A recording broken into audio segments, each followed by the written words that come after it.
everybody. This is Bob Goodwin, and welcome to another episode of Career Club Live. Before we begin, we've got a couple new things to tell you about at Career Club. If you're a job seeker, we are now offering some free resources, including a free weekly coaching call every Thursday at 1 o'clock Eastern.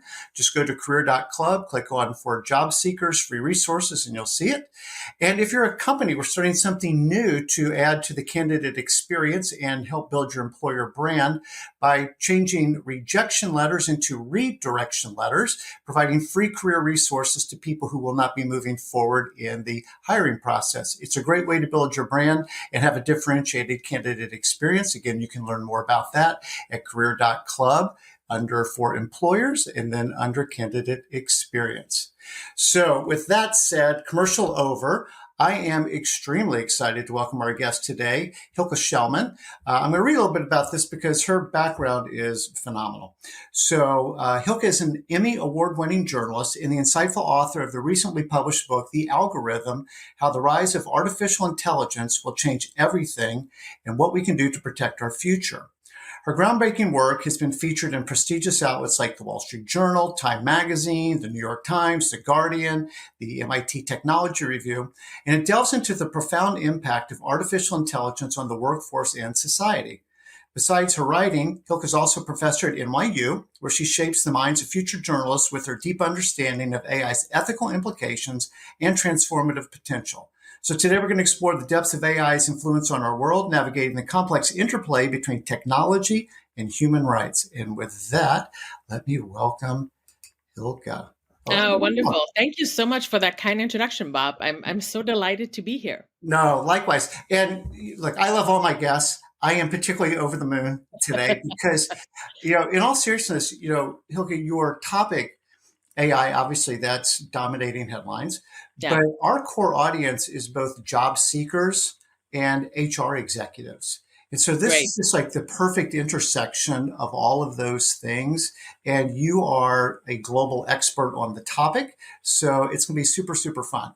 But before we dive into all that, as we are wont to do, would love to just learn a little bit more about you as a human being. Sure. So just to start with that. I'm not a robot. Exactly. Where do we find you today? Where are you? I'm in Brooklyn, New York. I'm in my home office. Awesome. It's our 4-year-old is up from daycare, so we all home during spring break. Yes. Oh, fine. I'm not sure it feels like spring break yet, but okay. No. Now, you were born and raised New Yorker? No, I'm born and raised in Germany. I went to high school all the way up to high school there, got my bachelor's and master's degree at the Humboldt University in Berlin, but I got a Fulbright to go to NYU in 2003, and that started all of this, great American adventure for me. I started a documentary art collaborative, and then I went back to Berlin and studied investigative journalism at Columbia's J School, and I somehow got trapped into staying. Well, I don't know how you figured out the accent, but it's spot on. It is absolutely spot on. Oh, I will tell all my friends who make fun of my German accent. You don't have one. So you anticipated one of the questions. Tell me a little bit about your family. You said a 4-year-old? Yes, she just turned 4. She's 4 going on 15. She thinks she's ready to move out and, conquer the world. We are just like, little helpers on the way. She's fabulous. I live with a partner. I have a really cute daughter who was born 3 weeks before the lockdown and the pandemic started. So she's like, we will always be reminded every birthday. And I'm like, oh yeah, that happened. And so I work as a journalist most days of the week, and I teach usually 2 classes at NYU and sort of divide my time in like the best possible way. I get to do awesome journalism and I get to teach journalists. So it's I found my dream job. Well, which is awesome. And we love people finding their dream jobs at Career Club. I mentioned the Emmy Award. I mean, that's not something that you just get to kind of say all the time. Do you mind telling people just a little bit about what that was? Yeah, totally. I'd be delighted to. So I think, in my previous life as a journalist, I was always a journalist, but I did a lot of documentary work.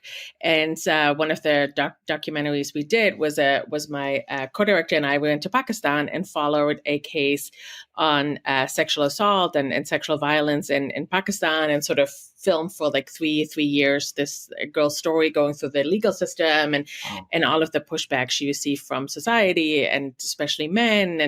And we did a film out of that, and we got lucky that Sundance showed it at the film festival, and Frontline jumped on the chance to broadcast it on Wow. PBS, and we got an Emmy for that. So that was really, really fantastic. That is very impressive. And obviously, you didn't rest on your laurels. You moved on to a new topic of interest to you, which is what we're going to talk about. Yeah, yeah, sort of founded by chance a little bit, right? Like I've been doing like more or less social justice documentaries and podcasts. And then one day in 2017, November 2017, I was at a conference in Washington, D.C., talking to consumer lawyers who had no idea about AI and, had nothing to do with hiring. And I needed a train ride. From the conference to the train station, and I talked to the Lyft driver, and I just, asked him like, "How was your day?" And he was like, "My day has been really weird." And I was like, "What? How so?" And he said that he was interviewed by a robot for a job as a baggage handler, and I was like, "What? Robots doing job interview? I've never heard of that." So I think what it was is like sort of a pre-recorded voice asking him three questions.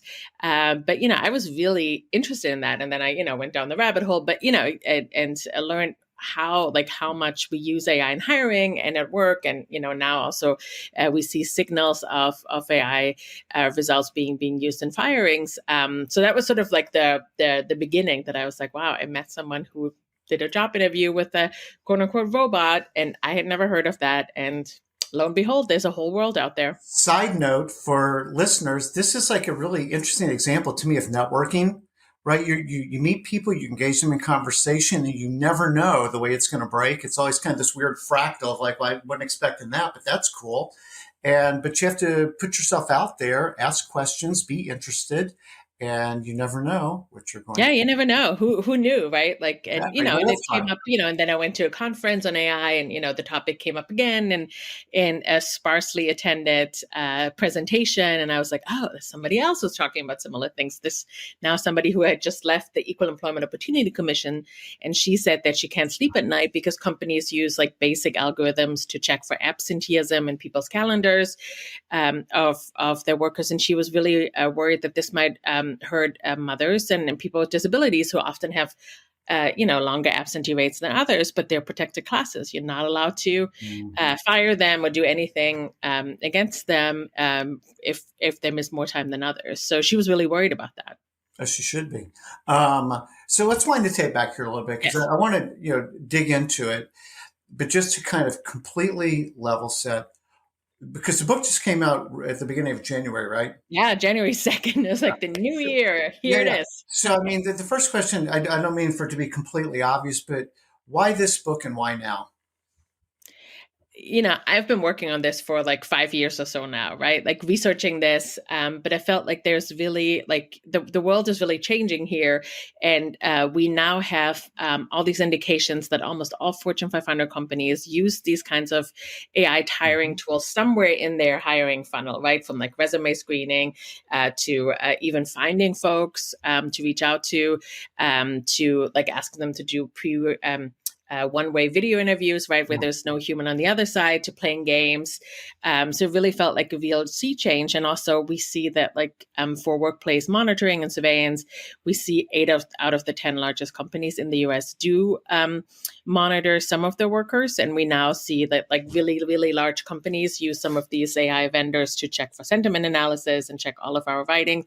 So it feels like like AI has taken over the world of work. And I went to some of these job conference, and it's like all these hundreds of vendors are all AI, all AI. And I think, when I talked to job applicants, I was surprised that, they sort of just didn't know that this has happened, that, some will maybe vaguely knew that maybe if they post something on LinkedIn, their resume may be screened by AI. But I think no one knew like how vast this industry has mushroomed, and we didn't see a lot of that. So, and I went to these conferences. There's like 10,000 people go to HR Tech every year Yep. in Las Vegas, and I was like, wow, there's like a couple of reporters. There isn't a whole lot going on here, but it feels like we are changing so much. We're trying to like quantify human beings in a mathematical way. much more so than we ever could. Obviously, the field of psychometrics has tried that for a long time, but it felt like this is a real sea change, and we need to talk about it now. No, I think that's right. And so again, we're going to get into a lot of this more. So, as you think about how AI is being used, and let's just sort of start at the start. Somebody does a job posting, they've right, they've got their applicant tracking system in Yep. place. And I think most listeners would know the term ATS. So there's an ATS, and its job is to read the flood of resumes coming in and at least start to kind of have an in and an out pile, right? Like, Yes, hey, yes. I You don't know want to why get you to like apply for this big job. This is a green. brain surgeon and you're a bricklayer, probably not a good fit. Yeah. And in theory, shunt the right ones over to, talent acquisition or a hiring manager or wherever. That's the theory. How's it work? I mean, we don't know a whole lot about this world, right? Like we know, I talked to all the large job platforms like LinkedIn and Indeed, and all of them use some form of AI. So if you submit your resume via them, your resume will in all likelihood checked by AI. And we know that companies use these applicant tracking systems, and I think they used to be sort of glorified Excel sheets to just check like where is a candidate in the hiring funnel. But now we know from all of the largest vendors that they have AI built in. But there's no central place where companies need to tell anyone, the government or anyone, what they're doing. So we don't actually know what do the companies turn on and off, which AI tool are they using, how's it being trained, what's the training data, which is really important in resume screening or in AI tools in general. So what I know is I talked to a bunch of employment lawyers and others who were sort of there at the moment when maybe a vendor, has a resume screening tool and they want to sell to a company, and a company is doing some due diligence. They may bring in employment lawyers or folks like in that space to do their due diligence. And what they have found is like a little bit worrisome sometimes. So one person I talked to, Dr. John Scott, he said that he checked 5 resume screeners, and all of them had problems in that biased variable. So one of them had learned that the first name Thomas was a predictor of success. Another one had that like Syria and the word Syria and the word Canada on a resume was an indicator of success. So when I talk to employment lawyers, they're like, this could be discrimination based on national origin. Like it's not allowed to like take locations into consideration. We saw another employment lawyer found the word Africa and African American on resumes as a predictor. They also found one other resume screener that had predicted that if you had the word baseball on your resume, you got more points. So it's a predictor of success. And if you had the word softball on your resume, that you would get fewer points because it was a predictor that you wouldn't be successful at this company. So probably where this all coming from is from the training data, right? That companies maybe use resumes of the folks that are currently in the job or have applied and have gotten an interview in the last year or so, and then they hand it over to an AI tool, ingest it into the system, and then the AI tool looks for statistical significance. So maybe the word, there are lots of people at the word Canada on their resume that were successful at the company. Good for them. But, that's not, any human knows that is actually not a predictor of success. Neither is the first name Thomas. And it really shouldn't be about hobbies because, as you can tell with like baseball, softball, there's probably a gender discrimination that comes into play here, right? Like most men in the United States, they like and maybe play baseball, and women often play softball. So that's sort of the problem. And if you have a company that is not diverse, that maybe has some gender hiring biases or problems in the past. I mean, it's a company who has like gender disparities with more men. This kind of stuff can easily creep into the system if it's not closely monitored. And, it's kind of a little bit interesting that maybe the vendors didn't find that out themselves. Like somebody from the outsider to come in to find these problems. And we see a lot of these tools, they're bought by companies because they're overwhelmed by applications. The beauty of job platforms is like I get so many jobs as a job seeker, and I can just apply, and it's wonderful. But I think on the other side, it has led to companies feeling absolutely overwhelmed with millions of applications. Like I think IBM gets 5 million applications a year, Google 3. I mean, it's just like staggering the numbers. So they want to buy a technological solution that is efficient, saves them money, saves them labor, finds the most qualified candidates, and is bias free. So it's definitely efficient. And I think it saves a lot of companies a lot of labor and money. But we haven't really seen any evidence that finds the most qualified candidates, and that is not biased. And that's really problematic because now we're using these tools at scale. So, wow. So, yes, the thing is like, one is the opacity that you're talking about, right? It's just a black box. So, like, I can't see what's in it. Therefore, like, that's not healthy. Correlation and causality are not the same. It's a huge problem, right? It's like, Juan Thomas, really? Yeah, it's probably correlation, right? Like it's statistically significant, but we all know that if your name is Thomas, that doesn't qualify you for a job, right? It's not causally related to a job.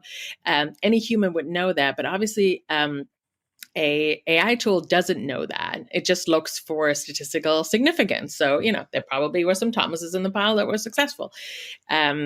Good for them. But if you don't, monitor these tools and like sort of really critically, skeptically look at them and keep supervising them, these problems can easily come in because, usually you keep giving it training data of new people. And then this kind of stuff can keep coming in. Well, so I mean, it's like one is the quantity of data it has access to. So company X and company Y may have very different data pools to be pulling from. Mm-hmm. And then there's the quality of the data. There's the historical, as you kind of pointed out earlier, the historical biases of their hiring practices, such as they might be all embedded into the machines. I mean, what's funny is like we're going back 40 years to like one of the most foundational computational principles, garbage in, garbage out. Like you give it bad data and then you analyze it in not a great way, you're going to get not a great result. But the good news with AI is we can do it at scale, right? Yeah. And herein lies the problem, right? That like, I do think that like, one hiring manager, and, I'm sure, we have unconscious bias as humans. Like we're not very good at hiring either. And in fact, we often feel like we are very objective and fair. And in reality, we like people who look like us, and, people who went to the same school and yada, yada, yada. So that is a huge problem too. But like one human biased hiring manager can maybe discriminate against so many people. And I'm sorry, those people are being discriminated against in 1 year, but an AI tool that is used on millions or hundreds of thousands of resumes that has a problem with like downgrading mostly women and upgrading mostly men. I mean, you could have gender discrimination against hundreds of thousands of people. And I think, companies do like to use this technology. They're a little bit, afraid what might happen if they come forward saying that the technology didn't work that they have employed. So, I've talked to a lot of HR managers who said like, oh yeah, we had like, we did this for a couple of years. We used this tool and we found out it doesn't work. So we quietly, let go of it. The problem is like, we are none the wiser, right? We don't know that there's a problem. The vendors aren't being pressured to change their tools and make them better. And so the next company then buys the tool, right? So I think that's really the problem, that companies are so afraid of class action lawsuits because, if they come forward and say like, oh yeah, we've been discriminating against women for 3 years. It was, there's a gender bias against mostly women. There's a huge problem. So I think, I need to talk to these, sort of whistleblowers or folks who are in the know to tell us what is happening. And that's just not good enough because these are like, as you all know, it's like it's high stakes decision. It matters if I get a job, right? I'm nervous before a job interview because it could literally change my life, right? I need it. Most of us need to work to make money and put a roof over our heads and feed our children.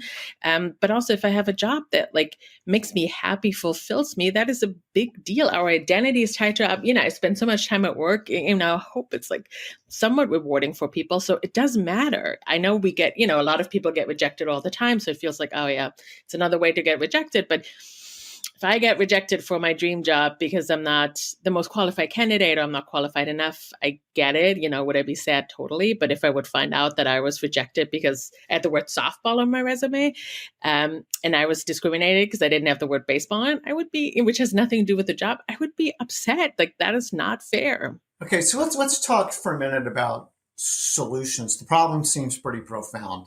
If you were in front of, SHRM or some large HR organization, and we're going to say, guys, like, we can all agree that like these are some of the issues. What are the top 1, 2, 3 things that you recommend to them? Yeah. So, I think there's a bunch of things that we should do. I think first is like radical transparency and explainability. It's a problem when companies use deep neural networks, and you can immediately forget what that means, but it means that we use training data to train an AI tool, but we don't necessarily know as humans what the tool then infers upon. So we don't know, does it use these and these keywords? And not all vendors check. Like, there is a complicated way to check. So I think that's a real problem. If we build tools where we don't know how the tool judges applicants, that is a real problem. So I think that would be the first thing, like transparency and explainability. How was somebody judged? Not only were they judged by AI, was there an AI tool in the mix? Because I do feel that most consumers are sort of, and most job applicants, I call them like forced consumers, because if you want the job and I send you a link to do a one-way video interview with AI, you're going to say no, you want the job. Right. So you don't really have a way to say no to this. I'm glad if the company tells you that AI is used, but it's actually not super helpful. But explaining how were you judged by the AI, or how was the result inferred, I think that could be really, really helpful for researchers and others. I also think we need like some sort of regulation here that like puts like guardrails up for like some of these high stakes decision makings that companies need to make sure that they don't do any harm, and more than what we see maybe right now in New York City, which is like kind of one of the only places that has a pretty strong law here, or strongish law.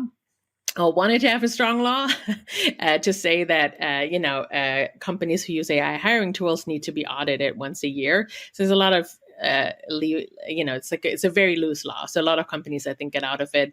And the audits are not very aggressive either. So that's another problem. And I think in general, I think we need to have a much, much larger discussion. Like, how should we hire people? Like, we know resumes are not very predictive. Like, should we actually use them in hiring? Like, what are some of the ways that we should hire people? Like, for example, we see a lot of personality tests. They're also not very predictive. They're maybe 5-10% predictive. So that means that 95 to 90% of your success in a job has nothing to do with your personality, because, we are humans. Like, we get to sometimes overcome our, our problems. Maybe my personality is X, but, I can work hard against that. But, these tools can't really, obviously, like see that or understand that in a way, like, no one can take that into account. So I think we really need to think through, like, what do we need to, how can we do this better? Can we have virtual reality to test people on the job? Maybe that is a good way to test folks. Maybe have a more holistic approach where you have different assessments. You look at the resume, you look at a job interview. So it's not just one screen, like either you have the right personality or you're out. Like, we need to have a much larger discussion here that I hope to push a little bit.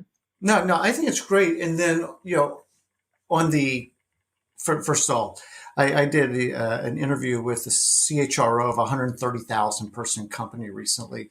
They hate resumes, right? Because they are desperately trying to find what is the next version of, candidate identification and qualification, where they're way more interested in things like your desire to contribute, your ability to be an agile learner, your ability to be resilient. I mean, things that really are going to impact your ability to survive, not survive, but even thrive through kind of everything that's going on in the world these days and what your job will be and how quickly things change. So I love all that stuff. But we need to like really have a scientific discussion, like how to actually test for that. Like Yeah. the hardest thing to The measure. technology Right? is easy to build. If it's any good, it's a completely different question. That's the problem right now. Is the technology is out in front of its ability to promise what it really says it can do. Yeah, The yeah. So demo's I mean, really nice. yeah, I mean, my hope is that maybe we'll see like a large startup or something that can do maybe some technical assessment or some skills-based assessment on sort of hard skills, because I do think teamwork and agility is actually really hard to test, and we're not there yet. But maybe if you're a software developer and you say Python, you put it on your resume. As a hiring manager, I have no idea. Are you a beginner? Are you a master developer? Like, where are you at? Right? It doesn't tell me anything about your skill level. So maybe we can do one assessment, and then it gets like written into sort of the blockchain with a ledger, and you have an appeal process as a job seeker, right? And you can like send this assessment to many companies, so you don't have to redo all these different assessments all the time. Like, it's such a drain on job seekers, and I'm sure HR managers are not interested in kind of facilitating that either, if there was like sort of a larger system, Yep. Are you familiar with some of the tools? We're going to move on from ATSs in a second, but are you familiar with some tools that's basically the ATS in reverse, like JobScan, and Teal has one, and Oh yeah. I think they're very helpful for some job seekers to get like a general sense. We never know which company has their, how is their AI tool calibrated? Like, is it calibrated on folks in the company, or is it like an off the shelf solution? So, but it gives you a good reading of like, okay, if you have, this is the job description, here's the resume, how much overlap do you have, right? And I think the sort of general consensus is like maybe 60 to 85% is a good overlap. Yeah. Don't do 100%, because then some AI tools might think you just copied the job description and like throw you out. But I think they give you a good sense of like what is actually being ingested. I think another good signal is like if you need to upload your resume to some company's website and you see that maybe your work experience isn't in the right column on the side when you upload, usually tells you here's like what we thinking, what you put in these different columns and fields. That might be an indication that your resume isn't as well machine readable as it could be. So I think JobScan and these other tools can be really helpful, because we even see like really, these are semi-structured data resumes. So computers don't always get it right to get it in the right field. And I mean, some of it is very basic. Some of it is very sophisticated where problems lie. So I think that might be one thing for job seekers to think through. Yeah, and we do encourage people to do that. One is your last point around having an ATS-friendly resume. So it's not complicated. It's not a piece of art. It doesn't matter. Computers read it. Like, make it don't super, confuse the super computer. simple. But then, when we're using tools like JobScan or others, we encourage people back on the opacity problem. We don't know what drives the score, but the diagnostics are helpful, right? So you might say customer success and they say client success. It's like, all right, well, let's use the same vocabulary. I mean, like, if you want to be understood by somebody, speak their language. So let's at least speak the language. You make a really good point, though, about not being like, they like, you did kind of copy the job description, and now. I mean, you should definitely copy the most important keywords. And I would also suggest not to use synonyms, because not all AI tools are trained on synonyms, right? Like we see sometimes they understand, sometimes they don't.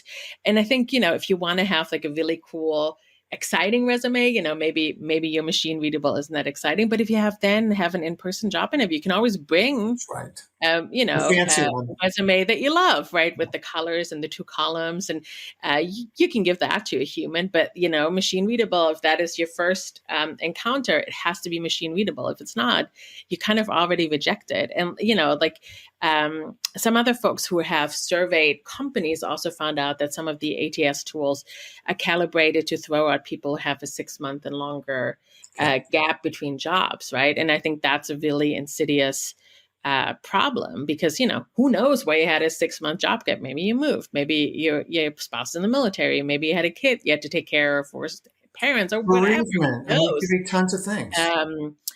So I think, knowing that and sort of like, and I think sometimes you just need to just literally cover this gap with like, maybe you did do some freelance work. Maybe you took care of family members, just to put that in there so that a machine will put you on the yes pile if you're qualified, right? Because you could be the most qualified person. If you have that gap and the ATS is calibrated to throw you out, it will reject you. So it's like one and out. You don't get to like check with a human being and explain why this may have happened. And no. So I'm thinking about benefits. Like there are some tools for job seekers that allow you to do like a video interview. Oh yeah. I think those are great training. I mean, you drop in your resume, you drop in the job description, and then it goes, oh, okay, you want this director of marketing role at a consumer packaged goods company. Great. And then it says, Bob, can you walk me through your experience in bringing new products to market, or whatever? And what I do like about them is what we know from our clients is that there is great value in hearing the words come out of your mouth, like in being able to practice. And again, what the exact, math is on the back end of the virtual tool to say, hey, you really crushed that interview, or that was a great answer. But the ability to practice and get some feedback, we do find helpful. I'm curious, are there other tools, maybe that one, or other things that you've seen that where AI, is being used for the good, whether that's from the company side or from the candidate side? Yeah, I mean, I think I think that some job seekers are now using generative AI, right? ChatGPT and others to help them, maybe help them with writing cover letter, polishing their resume, right? Especially if English isn't their first language, I think could be absolutely helpful. It's like sort of a Grammarly on steroids. You just have to always check that it doesn't invent something, right? Like, so you'd have to be very closely monitoring ChatGPT. But I think it actually helps also with kind of like interview questions, right? You can ask ChatGPT what are the most commonly asked interview question, and maybe also, prompt it for some answers, and sort of, maybe you'll find like great answers to like what are your strengths and weaknesses, and sort of those cliche questions, and you can prep for that with these video interview tools. So I think that could be really, really helpful to get over this like maybe pretty unnatural setting to like talking to your camera and there's no one there, but you want to sound excitable and excited about the job, and it's kind of like, okay. And I think another thing is that like if there's an AI involved, like actually longer answers are better than shorter. For AI to actually like calibrate a result. So I think that's helpful to actually sort of like maybe tell a little bit of a story about, we know that also from behavioral questions, like, what is an obstacle you've overcome? Like, I think you want to talk about that in depth for a tool to work with you. But we know very little how to pull out personality, like teamwork out of these questions. Like, I'm not 100% sure what the science is behind that. And I think that's a place for me to dig a little deeper for the next journalism series. But yeah, I think those tools are really great, and I do think that there's also some things on the company side that is like really exciting. So we see some companies that vendors that help companies sort of career ladders or career ladder. Yes. More like a ladder. It's not a ladder anymore because people change jobs and functions so many times. But we see how, AI tools, kind of like LinkedIn could actually help you. Like, you apply for one job, but then the company's AI tool tells you like, hey, you have these other 5 key skills. Would you also be interested in this job and this job? So, it could like open up your possibilities. And it also inside the company for employees, what you often see is like sort of this career ladders that it tells you, okay, you're a director now, people in your position 5 years have done this and this, and here's like the skills that you need to learn. And I think that can be really helpful. I think the problem is a little bit that all of this is based again on resume data, which we know is like very limiting. Yeah. We don't know how well you actually are, how good you are at this particular skill, but I think gives us good indication. So I think it's actually a good use case for big data. I know you're gonna find it. You've got all you need. future.